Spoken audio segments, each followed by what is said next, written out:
2025 nuk ishte i mirë për euron pasi ajo ka humbur rreth 1.8 lek për gjatë vitit. Nga nivelet mesatare prej 98.3 lek në muajin janar, monedha europiane zbriti në 96.46 lek në ditët e fundit të dhjetorit, niveli më i ulët i shënuar gjatë gjithë 12 mujorit. Artur Ribaj, pedagog dhe ekspert, thotë se kjo rënje lidhet drejt për drejt me disa faktorë konkrete të cilat kanë sjellë flukse të shtuara të euros në tregun shqiptar.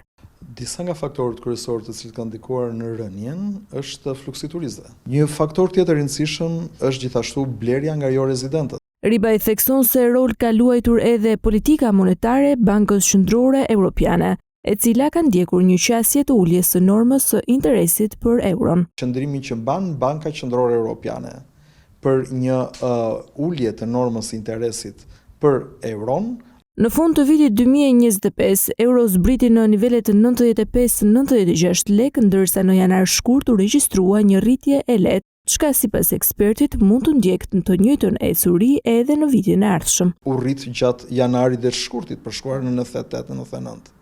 Do të kemi të njëjtën ecuri? Mund të ketë të njëjtën ecuri. Eksperti paralajmëron se lajmet për rënjen e euros shpesh shkaktojnë panik tek qytetarët, të cilët nxitojnë të konvertojnë kursimet e tyre. Sa është dhe një risk i cili mund të ekspozoj popullatën e cila duke dëgjuar lajme të rënjes së euros, panikoset për të këmbyer dhe ato pa kursime që kanë euro. Sa i përket përfitimeve, ai thekson se forcimi i lekut favorizon shumicën e shqiptarëve, pasi të ardhurat i kanë në monedhën vendase. Mendoj se nga ky kurs këmbimi i forcimit të lekut, shumica e shqiptarëve janë të fituar. Eksperti Ribaj thekson se forcimi i lekut është pozitiv vetëm nëse është i shëndetshëm, real dhe i bazuar në faktorë të qëndrueshëm, për të shmangur surprizat të papritura të cilat mund të dëmtojnë ekonominë në afat të mesëm dhe të gjatë.